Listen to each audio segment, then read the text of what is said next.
어느 한 청년이 스펄전 목사님을 찾아가 불평을 털어놓습니다. 목사님, 제가 다녔던 교회들을 보면은 하나같이 다 문제투성이에요. 자기가 다녔던 교회가 다 문제라는 거예요.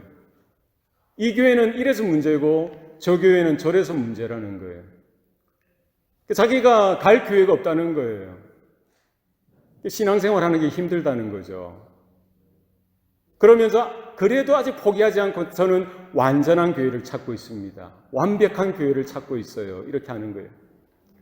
목사님이 그 말을 듣고 그 불평을 끝까지 들으시고는 이제 그 청년에게 이야기를 합니다. 청년, 예, 목사님. 혹시 완벽한 교회를 찾거든 절대 그 교회에 청년 등록하지 말게. 자네가 등록하는 순간 그 완벽했던 교회는 불완전한 교회가 될 걸세. 이 무슨 말입니까? 이 땅에는 완전한 교회, 완벽한 교회가 있다는 겁니까? 없다는 겁니까? 없다는 거예요. 지상의 모든 교회는요, 문제를 안고 살아갑니다. 문제가 있을 수밖에 없어요.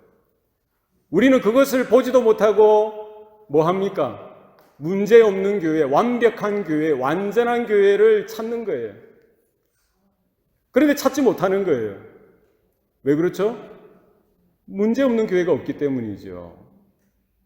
어떤 교회는 작은 문제가 있습니다. 어떤 교회는 큰 문제가 있을 수 있어요. 밖에서는 발견할 수 없습니다. 알 수 없어요. 그러나 문제가 있을 수밖에 없습니다. 이 지상에 있는 교회가 그렇다는 거예요. 우리 인생이 그렇습니다. 문제 없는 인생이 있습니까? 문제 없는 가정이 있습니까? 어이는 없나니 하나도 없으며 깨닫는 자도 없고 하나님을 찾는 자도 없고 다 치우쳐 함께 무익하게 되고 선을 행하는 자는 없나니 하나도 없도다. 우리 존재가 그렇다는 거예요. 성도들이 그렇다는 거예요. 교회가 그렇다는 겁니다. 주님께서도 거기에 대해서 분명히 말씀하셨죠. 제자들이 예수님 앞에 묻습니다. 하인들이 물어요. 밭에 보니까 뭐도 있더라는 거예요. 가라지도 있더이다. 우리가 가서 뽑을까요? 뽑아야 되지 않겠습니까? 주인이 뭐라고 합니까? 예수님이 뭐라고 하세요? 추수 때까지 놓아두어라. 왜요? 가라지를 뽑다가 알곡까지 뽑을까 염려가 되시는 거예요. 이 지상의 교회는 불완전합니다. 불완전할 수밖에 없어요. 왜 그렇죠? 교회 안에는 알곡도 있지만 가라지도 있다는 거예요. 저의 소원은 우리 모든 교회 성도들이 예수의 피로 하나님의 은혜로 거듭날 수 있기를 소원합니다. 성령으로 거듭나시기를 바랍니다. 하나님의 은혜로 거듭나셔야 합니다. 그게 목회자의 심정입니다. 우리 모든 성도들의 마음인 줄로 압니다. 그럼에도 불구하고 뭐가 있을 수밖에 없다는 거예요? 가라지가 있을 수밖에 없다는 거예요. 거듭나지 못했음에도 불구하고 교회에 참여할 수 있습니다. 종교 생활할 수 있어요. 믿음 생활이라고 하고 은혜 생활이라고 하지만 여전히 종교 생활로 살아갈 수 있는 거예요. 그것으로 만족하는 거예요. 펠로우십 하기 위해서. 어떤 육신적인 필요를 위해서 찾아오는 거예요. 그것도 대환영입니다. 얼마나 좋습니까? 그렇게 하도 언젠가는 주님을 만나셔야 돼요. 복음을 대하셔야 되고요. 하나님의 영광 앞에 서셔야 돼요. 말씀을 듣고 깨닫고 회개하고 돌이키시는 은혜가 있어야 할 줄로 믿습니다. 언제까지 그냥 종교 생활로 가서는 안 됩니다. 가라지로 머물러서는 안 됩니다. 거듭나셔야 돼요. 그런데 문제는 뭡니까? 거듭났음에도 불구하고 여전히 육신의 소욕을 따라 살아가는 사람이 있다는 거예요. 성령의 소욕을 따라가야 되는데 성령의 은혜를 받고 성령의 인도하심을 따라 하나님의 다스림 가운데에 하나님의 뜻 가운데 순종하면서 자신을 쳐서 복종시키면서 하나님의 뜻을 추구하면서 살아가야 되는데 그렇지 못하는 거예요. 여전히 거듭났지만, 예수는 믿지만 자기가 주인이 되어서 자기 의를 추구하며 그냥 그렇게 생짜배기로 육신적인 그리스도인으로 살아가는 경우가 있다는 거예요. 이게 교회라는 거예요. 교회는 누구든지 와야 됩니다. 누구든지 올 수 있어요. 그러니까 뭡니까? 교회는, 이 지상에 있는 모든 교회는요, 뭐가 있다는 거예요? 문제가 있을 수밖에 없다. 완전한 교회는 있다 없다? 없다는 거예요. 언제 완전해집니까? 언제 완벽해집니까? 주님께서 임하실 때 천상교회가 온전해지는 거예요. 이 지상의 교회는 그래서 전투적인 교회입니다. 영적인 전쟁의 현장이라는 거예요. 우리가 기억해야 되는 것은 뭡니까? 전투적인 교회니까 우리가 싸워야 되는 거예요. 그런데 피아를 구분하지 못해요. 누구를 대적해서 싸웁니까? 성도들을 대항해서 서로가 싸우는 거예요. 그러면 안 돼요. 우리의 영적인 싸움의 대상은 누구입니까? 우리의 전쟁, 우리의 싸움은 혈과 육에 대한 것이 아니라 공중 권세 잡은 자들, 세상의 정세와 권세자들, 악한 영에 대한 싸움이라는 사실을 여러분 기억하실 수 있기를 소원합니다. 우리의 싸움은 뭡니까? 마귀를 향해서, 사단을 향한 싸움이 되어지요. 교회 안에서 성도들끼리 물고 뜯고 해서는 안 됩니다. 성도는 누구입니까? 사랑의 대상이에요. 긍휼히 여기고 불쌍히 여기고 하나님의 은혜를 나눌 수 있는 관계가 되어져야 되는 거예요. 그러나 이 교회는 뭐예요? 아직까지 지상에 있다 보니까 육을 입고 사는 우리 성도들이, 교인들이 함께 하다 보니까 여러 다양한 사람들이 모여서 살다 보니까요, 이 문제가 생길 수밖에 없는 거예요. 거기에 그치지 않죠. 사단 마귀가 하나님을 대적할 뿐만 아니라 하나님의 영광을 훼손하기 위해서 누구에 대해서 달려듭니까? 교회에 대해서. 주님의 몸된 교회를 괴롭히고 해꾸지하고 그 교회를 멸망시키기 위해서, 박멸시키기 위해서 달려드는 거예요. 사단 마귀가 우는 사자와 같이 두루다니며 삼킬 자를 찾는다라고 했습니다. 누구까지요? 택한 자들까지 잡아먹으려고 하는 거예요. 그러니까 교회가 교회로서 우리가 하나님의 부르심과 사명을 따라 살기에 여전히 힘들고 힘겨운 거예요. 우리가 기억하셔야 돼요. 교회 가운데 적이 어디에 있습니까? 외부에 적이 있어요. 사단 마귀가 이렇게 몰려오는 겁니다. 늘 언제나 넘보는 거예요. 뿐만 아니라 우리 안에 적이 있을 수 있다는 거예요. 외부의 적이 있고 내부의 적이 있는 것이죠.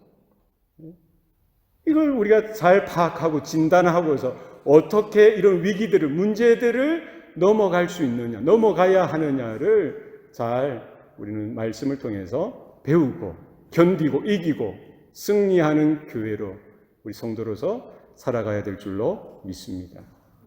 사도행전을 통해서 보면은 교회의 이런 모습들을 우리가 배울 수 있는 겁니다. 오늘날 교회뿐만 아니라 예수님께서 선수 세우셨던, 부활의 주님께서 선수 일으키셨던 그 초대 교회에서도 이와 같은 문제들이 일어나더라는 것이죠.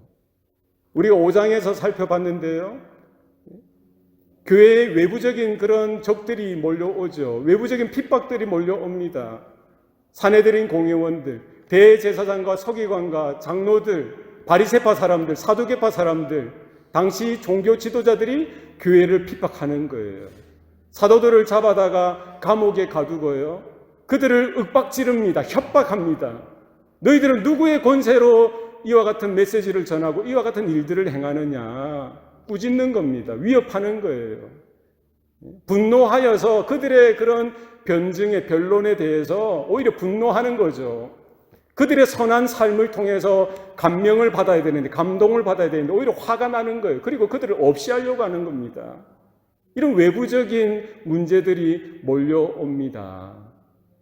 사도들은 거기에 굴하지 아니하고 그 모든 문제들을 무엇으로 판단합니까? 무엇으로 진단하는 거예요? 모든 문제들을 영적인 것으로 진단하는 겁니다. 어떻게 해결할 수 있습니까? 어떻게 이겨나갈 수 있어요? 사도들이 선택했던 게 뭡니까? 본질로 돌아가는 거예요. 본질을 붙드는 겁니다. 교회됨의 본질을 붙드는 거예요. 사도됨의 본질을 붙드는 겁니다. 성도됨의 본질을 붙드는 겁니다. 그게 뭡니까? 하나님의 말씀을 붙드는 거죠. 예수 그리스도의 복음을 붙드는 겁니다.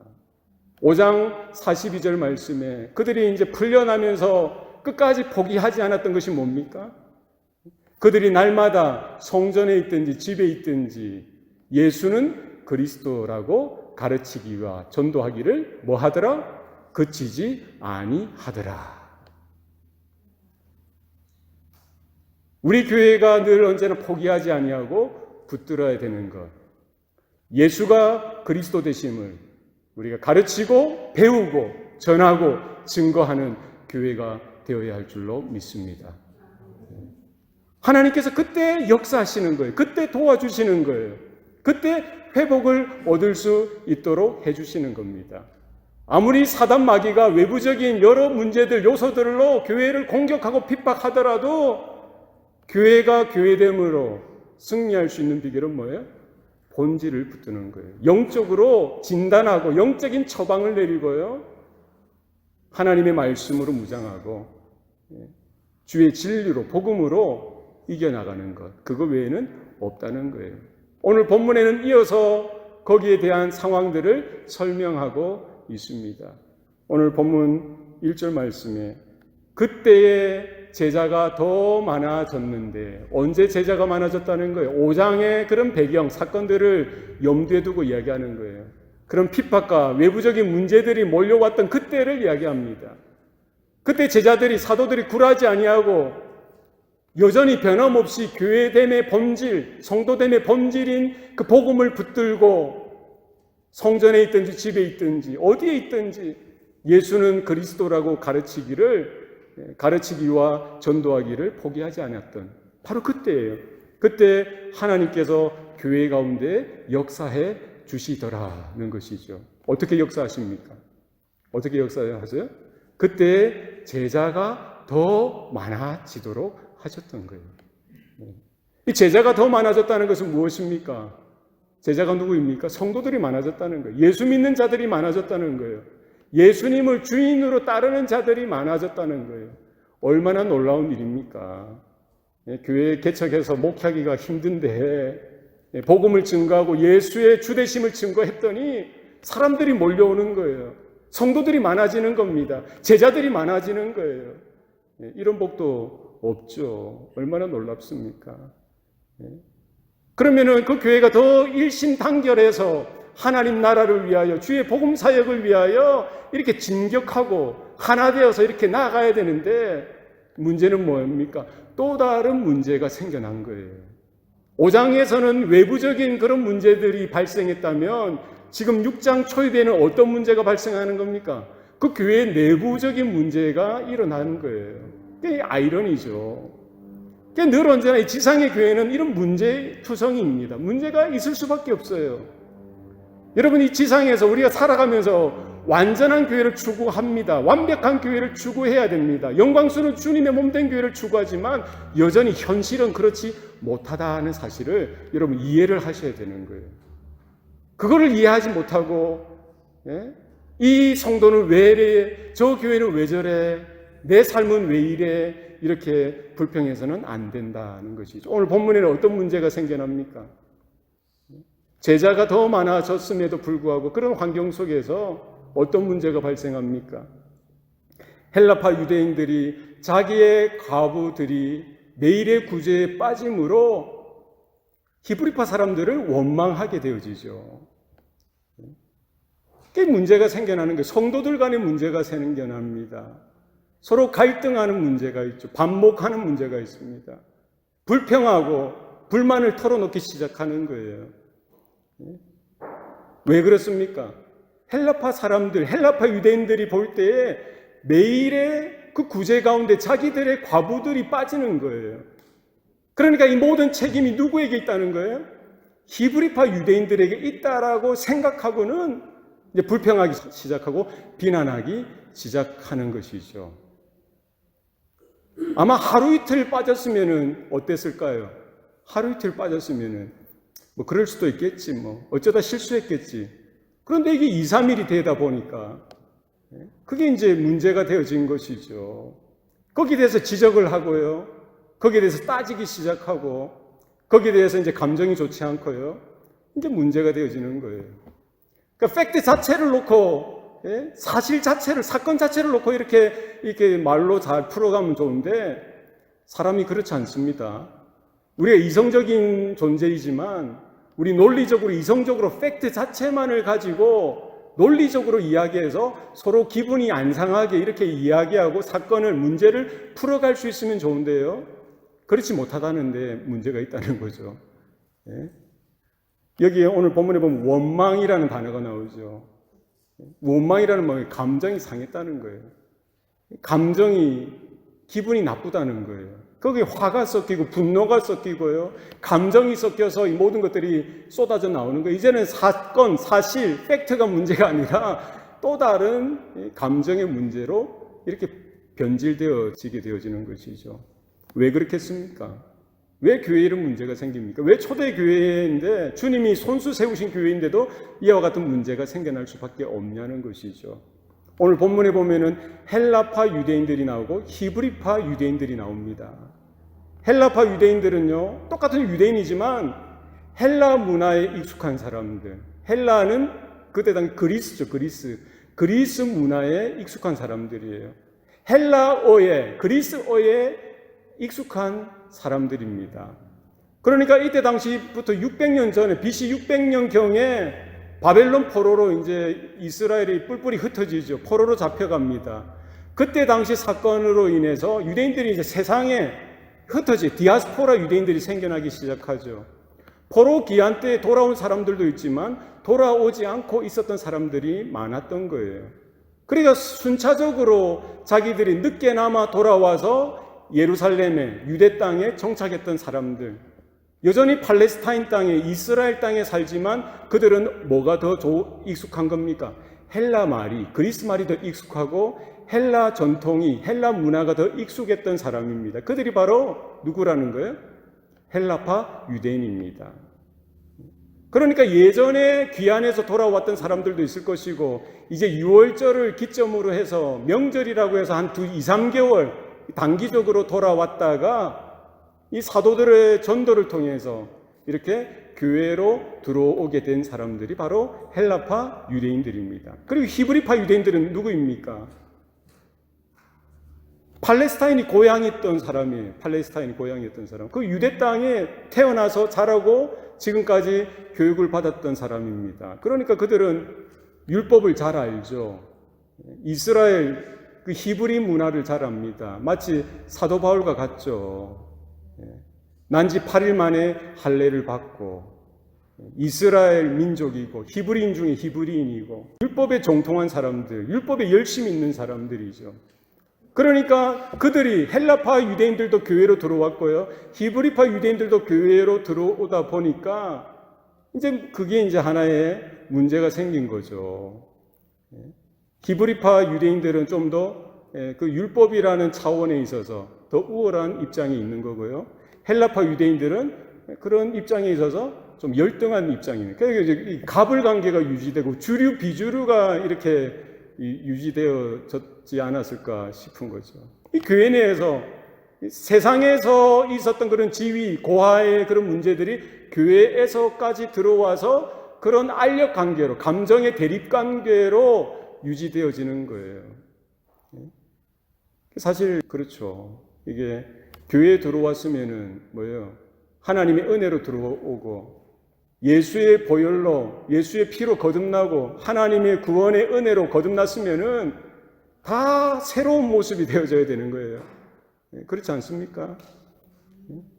그러나 이제 자신들의 민족, 혈통, 전통, 유대인이라는 그런 것을 버리지 못했던 거예요.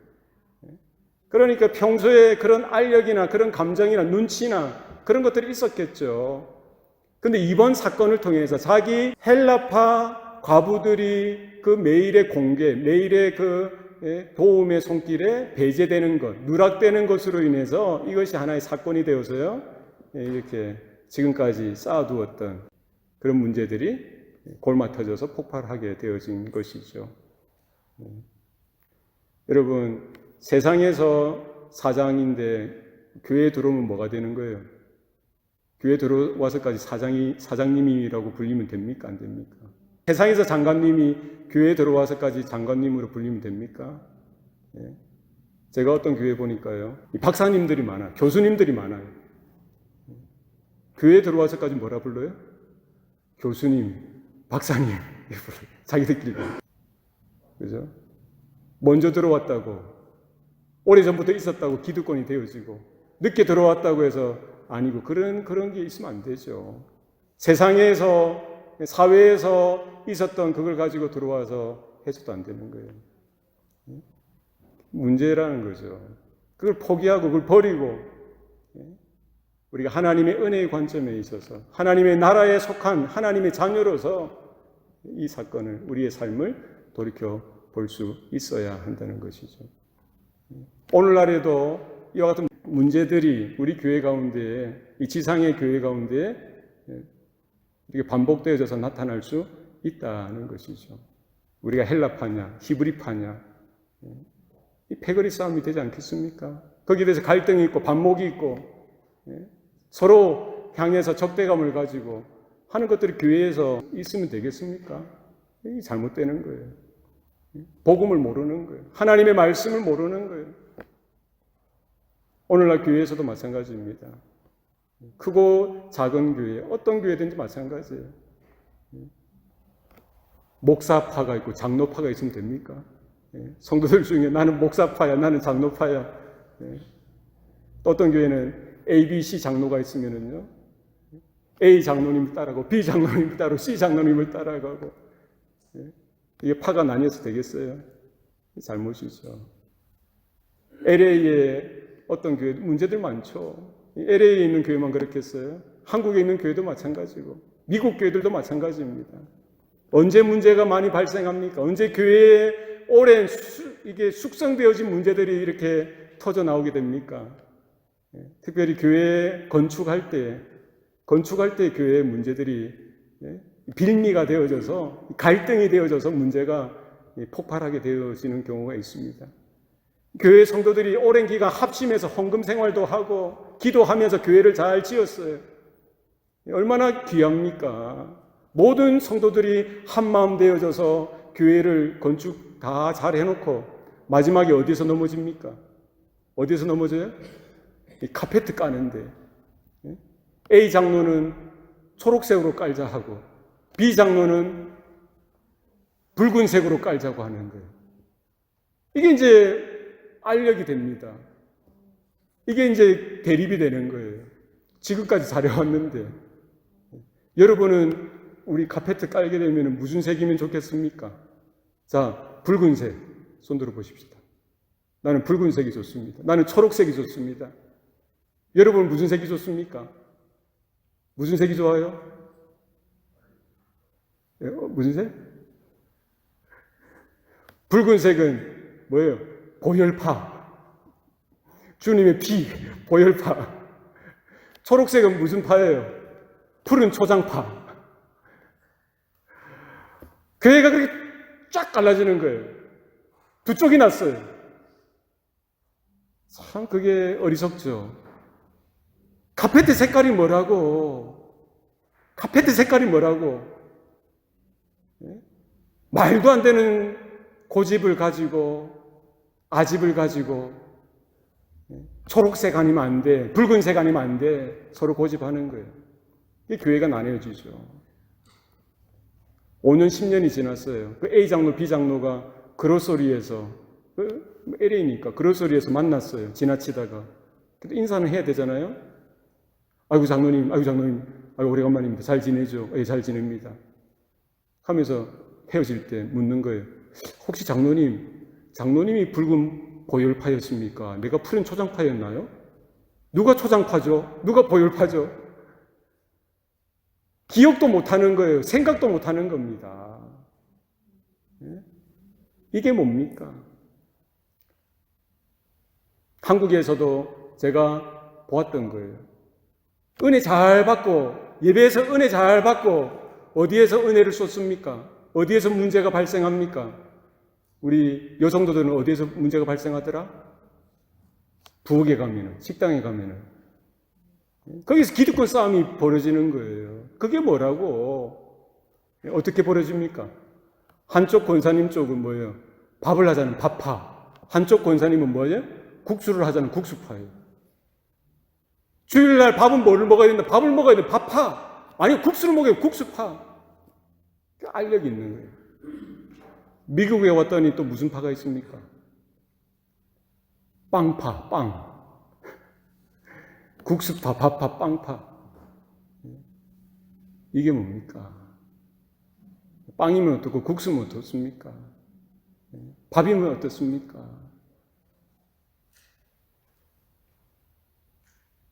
여러분, 이 문제가 어디에서 왔는지를 잘 보셔야 돼요. 모든 문제는 영적인 문제라는 거예요. 오늘 본문에 보면은 사도들이 그 본질을 잘 꿰뚫어 봤던 거예요. 왜 교회가 성장하고 제자들이 많아지고 성도들이 많아짐에도 불구하고 이와 같은 문제들이 생겨났느냐. 무슨 문제예요? 먹는 문제, 마시는 문제 가지고 시비가 붙은 거예요. 거기에 섭섭하고 거기에 마음이 상처를 받고 서로를 불평하고 원망하기 시작했던 거예요. 그건 밥 자체의 문제가 아니라, 공개 자체의 문제가 아니라, 분배 자체의 문제가 아니라 더 깊은 영적인 문제였던 것을 사도들은 바라보았던 것입니다. 무슨 문제로 본 거예요? 영적인 문제로 보았던 겁니다. 그래서 영적인 진단을 내리는 거예요. 영적으로 문제를 해결해 가려고 했던 거예요. 그래서 12사도는 모든 성도들을 모으죠. 모든 제자들을 모아서 말합니다. 우리가 하나님의 말씀을 제쳐놓고 접대를 일삼는 것이 마땅하지 아니하노라. 너희 중에 지혜와 성령이 충만한 그리고 칭찬받는 사람 7명을 택하라. 우리가 그들에게 이 일을 맡기고 우리는 기도하는 일과 말씀 사역에만 전념하겠다라고 이야기하는 거예요. 여러분, 교회에 왜 이런 잠재되어졌던 문제들이 표면으로 이렇게 드러납니까? 왜 이 문제들을 우리가 억제하지 못하고 문제들을 이렇게 억누르지 못하고 스스로 해결하지 못합니까? 왜 그래요? 왜 섭섭합니까? 왜 마음에 컬컬하고 마음에 상처가 됩니까? 예? 자기 과부들이 그 공개에서 접대에서 하루 이틀 빠졌으면은 그 문제 자체를 가지고 해결할 수도 있는 거예요. 그 문제가 섭섭하고요. 그것이 상처가 되어지고 분노가 되어지고 원망이 되어지고 비난이 되어지고 싸움이 되어지는 그 깊은 영적인 근원이 뭐가 있었던 거예요? 은혜가 떨어지다 보니까, 하나님의 말씀의 은혜가 떨어지다 보니까 사람의 마음이 뭐예요? 메말라지고요. 삭막해지고 거칠어지고요. 작은 것 하나에도 분노하고 작은 것 하나에도 화가 나고 작은 것 하나에도 섭섭했던 거예요. 문제는 뭡니까? 교회가 교회 될 수 있는 것, 성도가 성도 될 수 있는 것, 그게 뭐예요? 하나님의 은혜가 날마다 들어와야 되는 거예요. 하나님의 은혜로 날마다 충만하게 여김을 받지 못하면은 우리는 다 똑같습니다. 예? 하나님의 은혜로 충만해지지 못하면은 이런 문제들이, 크고 작은 문제들이 생겨날 수밖에 없다는 것입니다.